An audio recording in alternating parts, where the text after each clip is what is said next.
Hi friends, എല്ലാവർക്കും ഈ പുഴയും കിടന്ന റിവ്യൂയിലേക്ക് സ്വാഗതം. ഈ റിവ്യൂ നിങ്ങൾക്ക് ഇഷ്ടമായെങ്കിൽ ലൈക്ക് ചെയ്തും സബ്സ്ക്രൈബ് ചെയ്തും സപ്പോർട്ട് ചെയ്യണേ. കരഞ്ഞുകൊണ്ട് രാധമ്മ സുജാതയോട് പറയുന്നു, എന്റെ മോന്റെ മണം ഇപ്പോഴും ഈ വീട്ടിൽ തങ്ങി നിൽപ്പുണ്ട്, അത് വിട്ട് ഞാൻ എങ്ങോട്ടുമില്ല. ഇത് കേട്ട് സുജാത പറയുകയാണ്, നിങ്ങൾക്ക് എപ്പോഴും ഓരോരോ ന്യായങ്ങളുണ്ടല്ലോ. ഒടുവിൽ അടുക്കളപ്പുറത്ത് ഒരു പായ വിരിച്ച് കിടന്നോട്ടെ എന്ന് ചോദിച്ച് എന്റെ മുന്നിൽ വന്ന് നിൽക്കരുത്.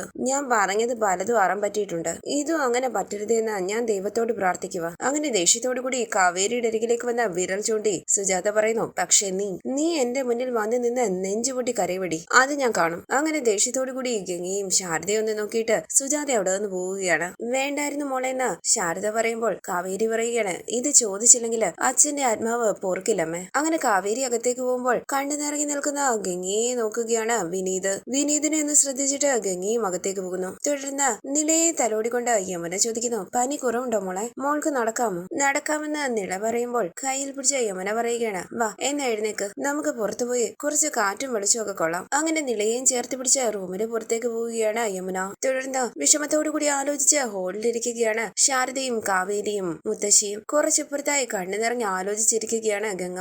അവിടേക്ക് വന്ന വിനീത് പറയുന്നു, അമ്മ പറഞ്ഞതൊന്നും കാര്യമാക്കണ്ട. അമ്മയുടെ ദേഷ്യം എത്ര നേരം ഉണ്ടാകുമെന്ന് നിങ്ങൾക്ക് എല്ലാവർക്കും അറിയാലോ. മനസ്സിൽ തോന്നുന്നത് എടുത്തടിച്ചങ്ങ് പറയും, അത്രയുള്ളൂ, അല്ലാതെ മനസ്സിലൊന്നും സൂക്ഷിക്കില്ല. ഈ സമയം നിലയും ചേർത്ത് പിടിച്ച യമുന അവിടേക്ക് വരികയാണ്. നിലയുടെ അരികിലേക്ക് ചെന്ന് തലോടിക്കൊണ്ട് വിനീത് പറയുന്നു, മോളെ ആകെ ക്ഷീണിച്ചല്ലോ, ഇവിടെ ഭക്ഷണം വേണ്ട ആർക്കും? വിശപ്പില്ല വിനീതേട്ടാന്ന് ഗംഗ പറയുമ്പോൾ വിനീത് പറയുകയാണ്, അങ്ങനെ പറഞ്ഞ് എല്ലാവരും കൂടി ഹോസ്പിറ്റലിൽ അഡ്മിറ്റ് ആകേണ്ടി വരും, ഞാൻ പോയി ഭക്ഷണം എന്തെങ്കിലും വാങ്ങിട്ട് വരാം. കാവേരി പറയുന്നു, വേണ്ട വിനീതേട്ടാ, ഞങ്ങൾ ഉണ്ടാക്കിക്കോളാം. വിനീത് പറയുന്നു, എങ്കിൽ പെട്ടെന്ന് വേണം, ദേ മോളെ കണ്ടില്ലേ, കുഞ്ഞ് വല്ലാതെ തളർന്നു, ഞാൻ ഉണ്ടാക്കാം വിനീതേട്ടാന്ന് പറഞ്ഞ് ഗംഗ അകത്തേക്ക് പോവുകയാണ്. തുടർന്ന് ദോശ ഉണ്ടാക്കുന്ന ഗംഗയെ ഓർക്കുകയാണ് അരവിന്ദൻ വിനീതിനോട് പറഞ്ഞത്, മോനെ ഞാൻ ജീവിക്കുന്നത് തന്നെ എന്റെ കുടുംബത്തിന് വേണ്ടിയാ, എന്റെ ഭാര്യയുടെയും മക്കളുടെയും സന്തോഷമാ എന്റെ സന്തോഷം. ഇവിടെ വെയിലത്തേക്കൊന്നിറങ്ങിയാൽ ചൂടെടുക്കുന്നു വിയർക്കുന്നു എന്ന് പറഞ്ഞ് ഫാന്റെ ചുവട്ടിലേക്ക് ഓടാം, അവിടെ അത് പറ്റൂല, ചുറ്റും മരുഭൂമിയാ, നിഴലിന്റെ തരുമ്പ് പോലുമില്ല, പണിയെടുക്കണം, ചൂടെടുത്താലും വിയർത്താലും കുഴങ്ങി വീണാലും. കൂടെ ഉള്ളവരെ വീണ് മരിക്കുന്നത് അമ്മാവൻ ഈ കണ്ണുകൊണ്ട് കണ്ടിട്ടുണ്ട്. അവിടെ ചെന്നിറങ്ങുമ്പോൾ മുതൽ തിരിച്ചു പോകുന്ന ദിവസത്തിനു വേണ്ടി ആശിച്ചു മോഹിച്ച് തപസിരിക്കുന്നതാ. പക്ഷെ പറ്റില്ല, പിടിച്ചു നിൽക്കണം, കുടുംബത്തിനു വേണ്ടി പൊരുതണം. തുടർന്ന് കണ്ണു നിറങ്ങി നിൽക്കുന്ന ഗംഗയുടെ അരികിലേക്ക് വരികയാണ് വിനീത്. ഗംഗയൊന്ന് ശ്രദ്ധിച്ചിട്ട് വിനീത് ഗംഗയെന്ന് വിളിക്കുമ്പോൾ ഞെട്ടി തിരിഞ്ഞു നോക്കി കണ്ണീര് തുടയ്ക്കുകയാണ് ഗംഗ. വിനീത് പറയുന്നു, ഗംഗ വിഷമിക്കണ്ട, അമ്മാവന്റെയും ഗംഗയുടെ ആഗ്രഹം പോലെ തന്നെ കല്യാണം നടക്കും. ജയപാലനങ്ങളല്ലേ ആലോചന കൊണ്ടുവന്നത്, ഞാൻ അവരോട് ഒന്നുകൂടി സംസാരിക്കാം, എന്തെങ്കിലും തെറ്റിദ്ധാരണ ഉണ്ടെങ്കിൽ അത് മാറ്റാം. ദോശ കരിയുന്നല്ലോ, ഗംഗ പറയുകയാണ്, വേണ്ട വിനീതേട്ടാ, ഒരിക്കൽ കരിഞ്ഞ പിന്നെ അത് കൊള്ളില്ല. അങ്ങനെ ഗംഗ ആ കരിഞ്ഞ ദോശ എടുത്ത് മാറ്റുകയാണ്. തുടർന്ന് എല്ലാവരും വിഷമത്തോടുകൂടി ഹോളിലിരിക്കുകയാണ്. ഡൈനിങ് ടേബിളിന്റെ അരികിലിരിക്കുകയാണ് കാവേരി. ഈ സമയം ദോശയും പ്ലേറ്റുമായി അവിടേക്ക് വരുന്ന വിനീത് പറയുന്നു, ആ റെഡി, ചൂട് ദോശയും ചമ്മന്തിയും റെഡി, ഇനി വാടാ. നിലയെ ചേർത്ത് പിടിച്ച് അവിടേക്ക് കൊണ്ടുവന്ന് നിർത്തുകയാണ് യമുന. എല്ലാവർക്കും ഉള്ള ദോശയും ചമ്മന്തിയും പ്ലേറ്റിലേക്ക് എടുക്കുകയാണ് വിനീത്.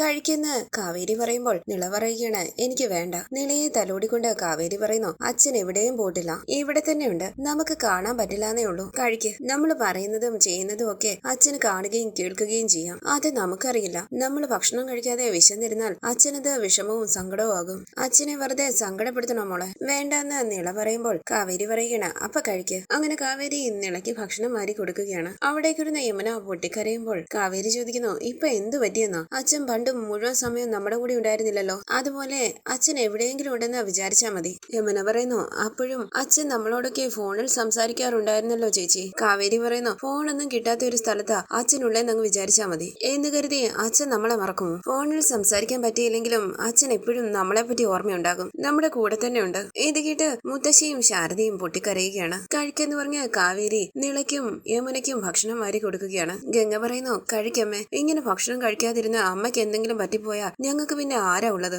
ഞങ്ങൾക്ക് അമ്മയെ വേണോ അമ്മേ, എന്റെ പൊന്നമ്മയല്ലേ, അമ്മ കഴിക്ക്. വിനീതേട്ടാ കഴിക്ക്. എനിക്ക് വേണ്ട ഗംഗയെന്ന് വിനീത് പറയുമ്പോൾ ഗംഗ പറയുകയാണ്, ഞങ്ങളുടെ കൂടി വിനീതേട്ടനും കൂടി പട്ടിണി കിടക്കല്ലേ, കഴിക്ക്. ഗംഗയെ അരികിലേക്ക് പിടിച്ചിരുത്തി ഭക്ഷണം വാരി കൊടുക്കുകയാണ് ശാരദ. ഗംഗ പൊട്ടിക്കരയുമ്പോൾ കരഞ്ഞുകൊണ്ട് ഗംഗയെ ചേർത്ത് പിടിക്കുകയാണ് ശാരദ. ഇത് കണ്ട് മുത്തശ്ശി പൊട്ടിക്കരയുമ്പോൾ എല്ലാവരും കരഞ്ഞുകൊണ്ട് അവരെ നോക്കുകയാണ്. കാവേരി കണ്ണു നിറഞ്ഞ് അച്ഛന്റെ ഫോട്ടോയിലേക്ക് നോക്കുന്നു. തുടർന്ന് വിഷമത്തോടു കൂടി ആലോചിച്ച് കാവേരി പുറത്തിരിക്കുമ്പോൾ കാവേരിക്ക് തോന്നുകയാണ് കുറച്ചപ്പുറത്തായി വന്ന അരവിന്ദൻ ഉറക്കെ കാവേരി എന്ന് വിളിക്കുന്നതായി. കാവേരി കണ്ണു നിറഞ്ഞ് സന്തോഷത്തോടു കൂടി അവിടെ എഴുന്നേറ്റ് അച്ഛാന്ന് വിളിക്കുമ്പോൾ കൈ നീട്ടിക്കൊണ്ട് അരവിന്ദൻ പറയുന്നു, വാ മോള് വാ മോളെ. അച്ഛാന്ന് വിളിച്ച് പൊട്ടിക്കരഞ്ഞ് അരികിലേക്ക് ഓടിച്ചെന്ന് കെട്ടിപ്പിടിക്കുകയാണ് കാവേരി. ശേഷം കാവേരി പറയുന്നു, പറയുന്നു, അച്ഛ ഞാൻ വിചാരിച്ച അച്ഛൻ പോയി എന്ന്. അരവിന്ദൻ പറയുകയാണ്, ഞാൻ എങ്ങോട്ട് പോകാനാ മോളെ, നിങ്ങളല്ലാതെ അച്ഛന് വേറെ ആരാ ഉള്ളത്? കുറച്ചു നേരം മുമ്പ് നീ നിളമോളോട് പറയുന്നത് ഞാൻ കേട്ടു. അച്ഛൻ എങ്ങും പോയിട്ടില്ല, എല്ലാം കണ്ടും കേട്ടും ഇവിടെ തന്നെ ഉണ്ട്. അത് തന്നെയാ സത്യം. കരയാതെ, നീ കരഞ്ഞാ പിന്നെ മറ്റുള്ളവരുടെ കാര്യം എങ്ങനെയാ? അച്ഛന്റെ പൊന്നുമോളല്ലേ,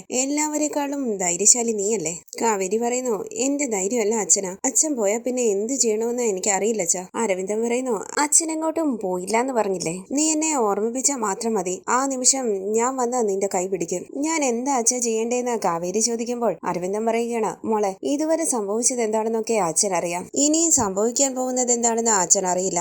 എന്തൊക്കെ സംഭവിച്ചാലും മറ്റുള്ളവരെല്ലാം നീ തന്നെ നോക്കണം. അച്ഛമ്മയെ, അമ്മയെ, നിന്റെ ചേച്ചിയെ, അനിയത്തിമാരെ, എല്ലാവരെയും. ഞാൻ എങ്ങനെയാ അച്ഛൻ നോക്കുന്നതെന്ന് കാവേരി ചോദിക്കുമ്പോൾ കാവേരിയെ ചേർത്ത് പിടിച്ചുകൊണ്ട് അരവിന്ദൻ പറയുന്നു, അച്ഛന്റെ സ്ഥാനത്ത് നിന്ന് അച്ഛനായി അച്ഛൻ അതിനുള്ള കരുത്ത് മോൾക്ക് തന്നതാ. കാവേരി കരഞ്ഞുകൊണ്ട് അരവിന്ദന്റെ നെഞ്ചിലേക്ക് ചായുകയാണ്. ചേർത്ത് പിടിച്ച് കാവേരിയെ തലോടുകയാണ് അരവിന്ദൻ. ഇത് കാവേരി കണ്ട സ്വപ്നമാണ്. ഉറക്കത്തിൽ നിന്നും ഞെട്ടി ഉണർന്ന് ഉറങ്ങിക്കിടക്കുന്ന നിലയെയും യമുനയെയും നോക്കുകയാണ് കാവേരി. തുടർന്ന് പുറത്തേക്ക് ഇറങ്ങി വന്ന കാവേരി ഓർക്കുകയാണ് അരവിന്ദന്റെ വാക്കുകൾ. എന്തൊക്കെ സംഭവിച്ചാലും മറ്റുള്ളവരെല്ലാം നീ തന്നെ നോക്കണം. അച്ഛമ്മയെ, അമ്മയെ, അനുജത്തിമാരെ, നിന്റെ ചേച്ചിയെ, എല്ലാവരെയും. ഞാൻ എങ്ങനെയാ അച്ഛൻ നോക്കുന്നതെന്ന് കാവേരി ചോദിച്ചപ്പോൾ ചേർത്ത് പിടിച്ചുകൊണ്ട് അരവിന്ദൻ പറഞ്ഞു, അച്ഛന്റെ സ്ഥാനത്ത് നിന്ന് അച്ഛനായി അച്ഛൻ അതിനുള്ള കരുത്ത് മോൾക്ക് തന്നിട്ടുണ്ട്. തുടർന്ന് കാവേരി വിഷമത്തോടുകൂടി ആലോചിച്ച് നിൽക്കുകയാണ്. പിന്നീട് കാണിക്കുന്നത് ജയപാലനെ കാണാനായി വീട്ടിലേക്ക് വന്നിരിക്കുകയാണ് വിനീത്. ജയപാലൻ പറയുന്നു, എന്നോട് ആലോചിക്കാതെ ജയൻ ഇത്രയും പ്രധാനപ്പെട്ട ഒരു തീരുമാനം എടുക്കുമെന്ന് തോന്നുന്നുണ്ടോ വിനീതിന്? അരവിന്ദനെ പോലെ തന്നെ ജയനും എന്റെ നല്ലൊരു സുഹൃത്താ.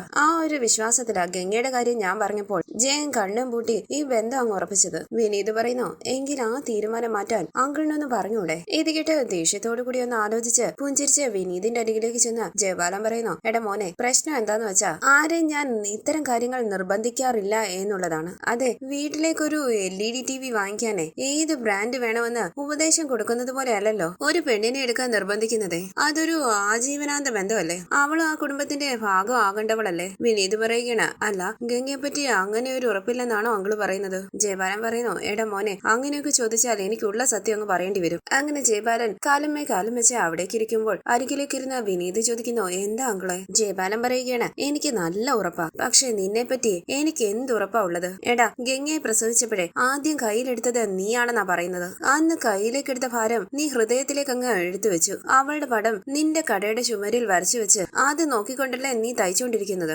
അത് ഈ നാട്ടുകാർക്ക് മൊത്തം അറിയാം. ആ വീട്ടിലെ നിനക്ക് ഏത് പാതിരാത്രി വേണമെങ്കിലും ചെന്ന് കയറാം, ഇറങ്ങിപ്പോരാം. വേണമെങ്കിൽ ആ പെൺകുട്ടികളുടെ ബെഡ്റൂമിൽ കയറി ഇറങ്ങാം. അമ്മാവിയുടെ മോനെന്നുള്ള ലൈസൻസ് ഉണ്ടല്ലോ. അരവിന്ദനാണെങ്കിൽ അങ്ങ് ഗൾഫിലും. പിന്നെ ഉള്ളത് 6 പെണ്ണുങ്ങളാ. നിനക്കവിടെ സംരക്ഷകന്റെ റോളാണല്ലോ. അതിനിടെ വേലി തന്നെ വിളവ് തിന്നുന്നുണ്ടെന്ന് ആര് കണ്ടു? വിനീത് ചോദിക്കുന്നു, അങ്കിൾ എന്താ ഈ പറയുന്നത്? ജയപാലൻ പറയുകയാണ്, അയ്യോ ഇതൊന്നും ഞാൻ പറയുന്നതല്ല, ഈ നാട്ടുകാര് പറയുന്നതാ. അല്ലെങ്കിൽ നാട്ടുകാരെ കൊണ്ട് നീ പറയിപ്പിക്കുന്നതാ. എടാ, കുഴിയാനെ കണ്ടാൽ 10 ആനയുടെ ആറാട്ട് കണ്ടു എന്ന് പറയുന്നവരെ ഈ നാട്ടുകാര്. അതിനിടയിൽ ജീവിക്കുമ്പോഴേ കുറച്ചൊക്കെ ശ്രദ്ധ വേണം. പ്രത്യേകിച്ചും കളിക്കുന്നത് പെൺപിള്ളേരുടെ ജീവിതം വെച്ചാകുമ്പോഴേ. വിനീത് ചോദിക്കുന്നു, ഞാൻ എന്ത് ചെയ്തു അങ്കിൾ ഈ പറയുന്നത്? ജയപാലൻ പറയുകയാണ്, എടാ, ആണും പെണ്ണും തമ്മിലുള്ള ബന്ധങ്ങളില്ലേ, കുറച്ച് അകലെ വിട്ടൊക്കെ വേണം ജീവിക്കാനേ. അത് ആങ്ങളെയും പെങ്ങളും ആണെങ്കിൽ പോലും. അല്ലെങ്കിൽ പലരും പലതും പറഞ്ഞെന്നിരിക്കും, പറയാതിരിക്കുന്നവരും ഉണ്ടായിരിക്കും. പക്ഷേ അവര് പോലും അതുപോലൊരു വീടിനകത്തുനിന്ന് പെണ്ണിനെ സ്വന്തം വീട്ടിലേക്ക് കെട്ടിയെടുക്കാൻ താല്പര്യം കാണിക്കത്തില്ല. അത് ഞാൻ പോലും. പിന്നാണോ ഇക്കാര്യം പറഞ്ഞ ഞാൻ വേറൊരാളെ നിർബന്ധിക്കാൻ പോകുന്നത്? ഈ സമയം അവിടേക്ക് വന്ന പ്രവീണ പറയുന്നു, മോൻ ചായ എടുക്ക്. എനിക്ക് വേണ്ട ആന്റി എന്ന് വിനീത് പറയുമ്പോൾ ജയപാലൻ പറയുകയാണ്, അല്ല നിനക്കിനി ഒന്നും പറയാനില്ലെങ്കിൽ മോൻ വിട്ടോ, ചെല്ല. ഇത് കേട്ട് വിനീത് അവിടെ നിന്ന് പോവുകയാണ്. പ്രവീണ് സംശയത്തോടു കൂടി ജയപാലനെ നോക്കുമ്പോൾ ജയപാലനും അവിടെ നിന്ന് എഴുന്നേറ്റ് പോകുന്നു. വിനീത് ബൈക്കിലേക്ക് കയറുമ്പോൾ എടാ മോനെ നില്ലെന്ന് പറഞ്ഞ് അരികിലേക്ക് വന്ന തോളിൽ കൈവച്ച് ജയപാലൻ പറയുന്നു, പിന്നെ ഇനി ഈ കാര്യം പറഞ്ഞ് മോൻ ഇങ്ങോട്ട് വരണ്ട. ഇത് നിന്നോടുള്ള സ്നേഹം കൊണ്ടല്ല, ആ പെൺകുട്ടികളോടുള്ള സ്നേഹം കൊണ്ട് പറയുക. മൂത്ത പെൺകൊച്ചിനെ ആരുടെയെങ്കിലും തലയിൽ കെട്ടിവെച്ചിട്ട് നീ തടിയൂരാൻ ശ്രമിക്കുന്നതാണെന്നാണ് നാട്ടുകാർ പറയുന്നത്. ഗംഗയുടെ അല്ല, ആ വീട്ടിൽ ആരുടെയെങ്കിലും കല്യാണം നടക്കണമെങ്കിൽ നീ ആ വഴിക്ക് പോകരുത്. ശരി, നീ വിട്ടോ. ഇത് കേട്ട് സംശയത്തോടുകൂടി ജയപാലിനെ തിരിഞ്ഞു നോക്കിക്കൊണ്ട് വിനീത് അവിടെ നിന്ന് പോവുകയാണ്. ജയപാലൻ അകത്തേക്ക് കയറി വരുമ്പോൾ പ്രവീണ ചോദിക്കുന്നു, ആ കൊച്ചൻ എന്താ പിണങ്ങിപ്പോയതാണോ? ജയപാലൻ പറയുന്നു, അവനൊരു ഡ്രാമയുമായിട്ട് ഇറങ്ങിയതാ, നീ കേറി വാ. അരവിന്ദൻ ജീവിച്ചിരുന്നപ്പോഴേ ഗംഗയെ കെട്ടിച്ചു കൊടുത്തില്ല എന്നായിരുന്നു അവന്റെ സങ്കടം. മരിച്ചു കഴിഞ്ഞപ്പോഴേ ഗംഗ അവന് വേണ്ട. നേരത്തെ നിശ്ചയിച്ച വിവാഹം തന്നെ നമ്മൾ എങ്ങനെയെങ്കിലും നടത്തി കൊടുക്കണമെന്ന്. എന്തുവാ കാര്യം? പ്രവീണ പറയുന്നു, എന്താ കാര്യമെന്ന് ജയപാലട്ടൻ തന്നെ പറ. എനിക്ക് വളഞ്ഞ വഴിയൊന്നും അറിയാൻ പാടില്ല. ജയപാലൻ പറയുകയാണ്, അരവിന്ദൻ മരിച്ചു കഴിഞ്ഞപ്പോഴേ ഇനിയും പ്രതീക്ഷിച്ച പണം കിട്ടുമോ? ഇല്ല, ഗംഗയോടുള്ള കമ്പ് അവന് തീർന്നു. ഇനി വേറെ ഏതെങ്കിലും പെണ്ണിനെ മതി, അത് വളഞ്ഞ വളഞ്ഞ വഴിക്ക് സാധിക്കാൻ വേണ്ടിട്ടാ നിരാശാ കാമുകന്റെ ഷർട്ട് ഇട്ടോണ്ട് എന്നെ കാണാൻ വന്നിരിക്കുന്നത്. പ്രവീണ് പറയുന്നു, അരവിന്ദേട്ടൻ മകനെ പോലെ ചേർത്ത് നടന്ന പയ്യനാവൻ, എന്തൊരു നന്ദി കെട്ടവനാ. ജയബാലൻ പറയുന്നു, അതാണ് ചില മനുഷ്യരങ്ങനെയാ, പണത്തിനു വേണ്ടി എന്ത് വൃത്തികേടും കാണിക്കും, ആരുടെ കുതികാലം വെട്ടും. പിന്നെ പാവമൊന്നുമല്ല അവൻ, ഇനിയും വന്നാലേ അവനെ വീട്ടിൽ കയറ്റരുത്. ദേ ഇവിടെ ഒരു പെങ്കൊച്ചുള്ളതാ, ഞാൻ പറഞ്ഞേക്കാം. പ്രവീണ് പറയുന്നു, ജയബാലേട്ടൻ പറഞ്ഞത് നന്നായി കേട്ടോ. ജയബാലൻ പറയുകയാണ്, അല്ല നീ ചായ കുടി, എന്തിനാ ചായ കളയുന്നത്. അങ്ങനെ ചായ കുടിച്ച് പുഞ്ചിരിച്ച് ആലോചിച്ചിരിക്കുകയാണ് ജയബാലൻ. അങ്ങനെ ഇന്നത്തെ എപ്പിസോഡ് അവസാനിച്ചു. ഇനി അടുത്ത എപ്പിസോഡ് പ്രൊമോ റിവ്യൂ. അരവിന്ദന്റെ വീട്ടിലേക്ക് പുഷ്പവാടി കോപ്പറേറ്റീവ് ബാങ്കിന്റെ വണ്ടി വരികയാണ്. കോളിംഗ് ബെൽ അടിക്കുന്ന ശബ്ദം കേട്ട് പുറത്തേക്ക് ഇറങ്ങി വരികയാണ് ഗംഗയും കാവേരിയും. ബാങ്ക് ഉദ്യോഗസ്ഥരിൽ ഒരാൾ പറയുന്നു, ഞങ്ങള് ബാങ്കിൽ നിന്നാ, അരവിന്ദനില്ലേ, അരവിന്ദനെ ഒന്ന് വിളിക്കാമോ. ഇത് കേട്ട് ഗംഗ വിഷമത്തോടു കൂടി നിൽക്കുമ്പോൾ കാവേരി പറയുന്നു, അച്ഛൻ മരിച്ചിട്ട് 2 ദിവസമായി. ഇത് കേട്ട് ഞെട്ടിയെ മുഖത്തോട് മുഖം നോക്കുകയാണ് ബാങ്ക് ഉദ്യോഗസ്ഥർ. അതിലൊരാൾ പറയുന്നു, ഹൗസിംഗ് ലോണിൽ പണിതതാ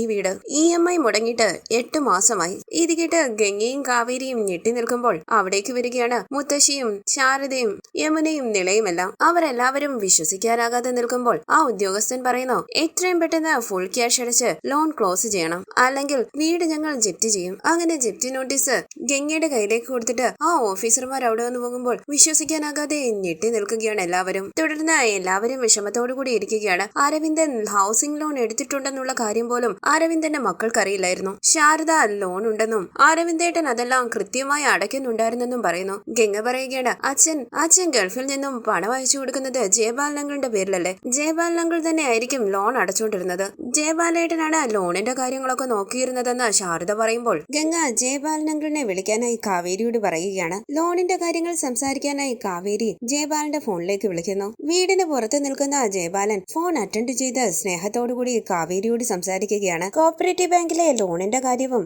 അരവിന്ദൻ ലോൺ അടയ്ക്കാനുണ്ടെന്ന് പറഞ്ഞതും ബാങ്ക് ഉദ്യോഗസ്ഥർ പറഞ്ഞ കാര്യമെല്ലാം പറയുമ്പോൾ ഫോൺ സ്പീക്കറിലേക്കിട്ട് ജയപാലൻ പറയുന്നു, വ്യക്തമായിട്ടൊന്നും കേൾക്കുന്നില്ല, ഞാനേ വില്ലുവാപുരം ക്ഷേത്രത്തിൽ നിറമാല തൊഴാൻ വന്നതാ, ഞാൻ നാളെ അവിടെ എത്തിയിട്ട് നേരിട്ട് ബാങ്കിൽ പോയി പ്രശ്നം എന്താന്ന് അന്വേഷിച്ചിട്ട് പരിഹരിക്കാം. അങ്ങനെ ജയപാലൻ ഫോൺ കട്ട് ചെയ്യുമ്പോൾ സംശയത്തോടുകൂടി ഫോണിലേക്ക് നോക്കുകയാണ് കാവേരി. ജയപാലൻ പുച്ഛത്തോടുകൂടി ആലോചിച്ച് നിൽക്കുന്നു. അരവിന്ദൻ മരിച്ചതിനു ശേഷമുള്ള ജയപാലന്റെ പെരുമാറ്റത്തിൽ ഗംഗയ്ക്കും കാവേരിക്കും വിനീതിനുമെല്ലാം സംശയം തോന്നുകയാണ്. തന്റെ സംശയം കാവേരി ശാരദയോടും ഗംഗയോടും യമുനയോടും പറയുന്നു. അരവിന്ദനെ ചതിച്ച് പണം സ്വന്തമാക്കിയ ജയപാലന്റെ ചതി അധികം വൈകാതെ കാവേരി തിരിച്ചറിയും. വരാനിരിക്കുന്ന എപ്പിസോഡ് വിശേഷങ്ങളുമായി വീണ്ടും കാണാം. Thank you for watching. Please subscribe, like, share my channel.